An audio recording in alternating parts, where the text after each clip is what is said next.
Hello, US President George Bush has called on Arab states to reach out to Israel in a bid to boost peace negotiations with the Palestinians. He's reiterated his belief in a two-state solution that establishes a Palestinian state. And President Bush is adamant that a solution can be achieved by the end of this year. Rob Reynolds reports. Following a one-on-one meeting with Palestinian President Mahmoud Abbas in Ramallah, an upbeat U.S. President George Bush said he is confident progress is being made toward peace.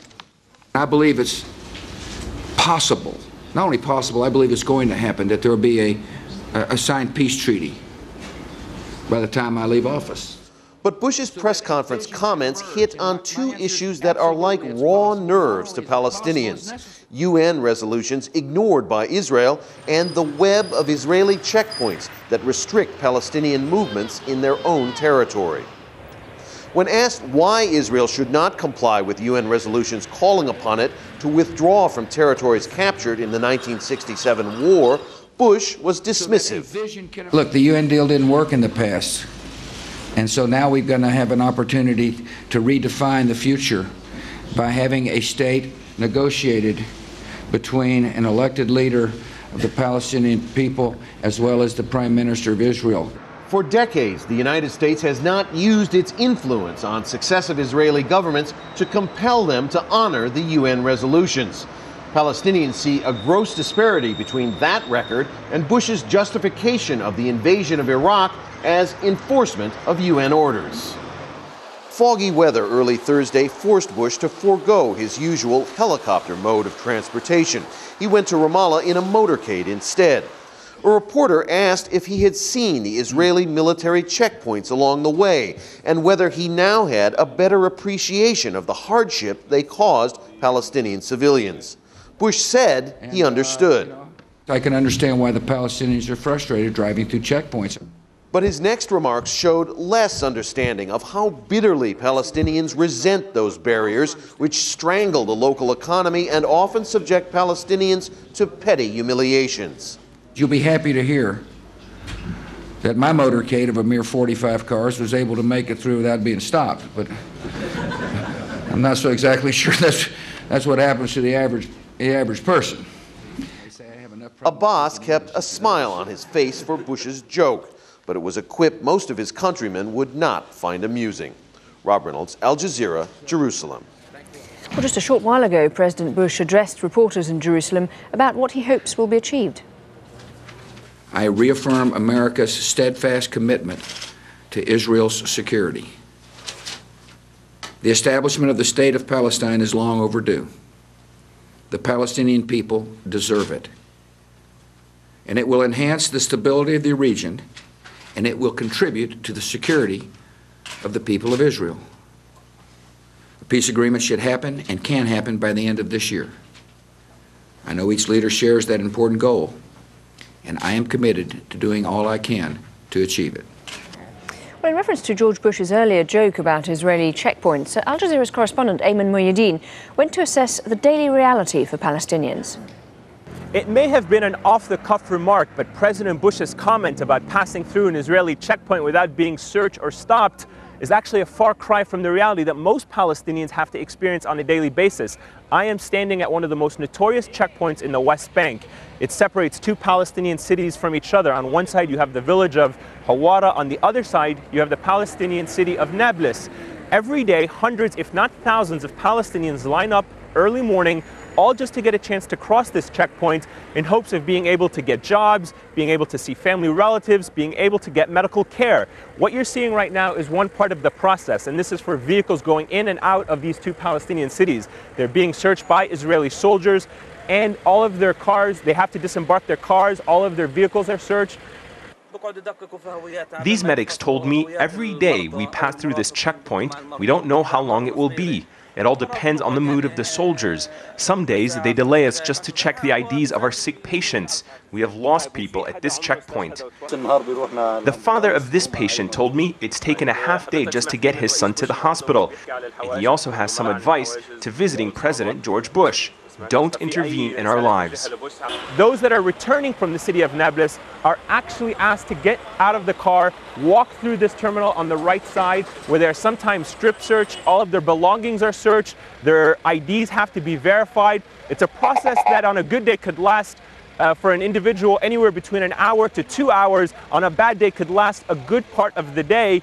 As you can see, the activity lasts well into the evening hours. We can see right now that hundreds of these Palestinians that have been in line have actually gone through. Now they are able to get in these taxis to drive them to the next Palestinian city and could once again experience that very same process all over again. There are hundreds of these types of roadblocks in between Palestinian cities and that separate one from each other.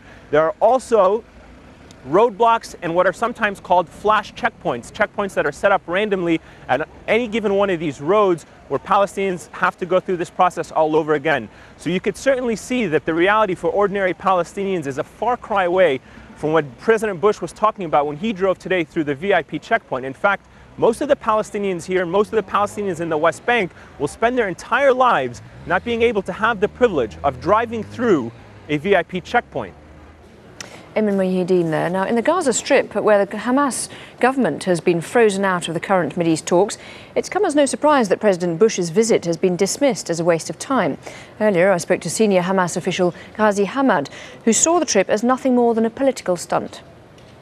I think Bush maybe wake up after 8 years of being in the White House and now come to talk about Palestinian state. I think it is a joke. It's not a real statement from the President Bush. I think he should respect himself when he promised that he can see a state, Palestinian state, before he leaving the White House. We heard just now from Saeb Erekat on Al Jazeera, who said he thinks an agreement is doable. It requires decisions, not negotiations. That the period for negotiation is over now. It's up to both sides to implement it. So the Palestinian side seems to think it's doable, or at least Saeb Erekat's side.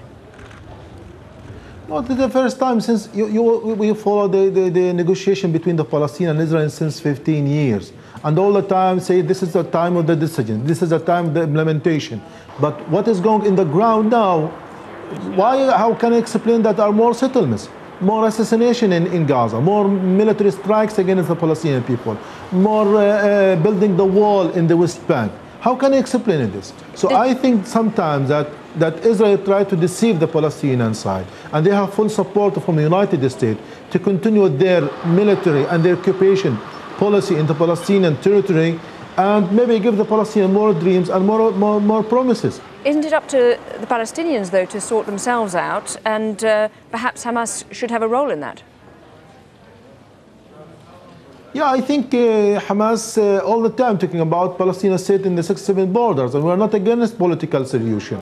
So, but I think we have now to make a complete estimation and evaluation for the whole political process, because we don't want to waste time all the time in the negotiation, and we know that after this negotiation we may get nothing, because Olmert, he will leave maybe after 1 year or 2 years, and after the Palestinians will find themselves now to start negotiation from beginning, as they have done with Ehud Barak and Netanyahu and Shamir. And so I think we don't want to waste time, and we have to be serious in order to work through political vision, a new strategy that all Palestinian factions, Hamas and Fatah, and all the Palestinian factions should work together in the both sides, in the political track and also in the resistance track.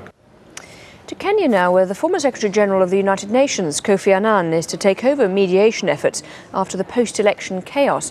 It follows failed attempts by the chairman of the African Union to secure a breakthrough over the past 2 days. Both President Kibaki and opposition leader Raila Odinga are blaming each other for the talks collapsing. As Mohamed Addo reports now from Nairobi. Ghanaian President John Kufuor left Kenya a dejected man, his mission a failure. Given the uncompromising position of both the government and opposition, Kufuor's efforts to break the deadlock failed to bear fruit. But despite his failure, he painted an optimistic picture of the situation. The positive aspect is that both sides agree that there should be an end to violence. They both condemn violence. And they also agree that there should be dialogue. And this dialogue should be under the auspices of a panel of eminent Africans.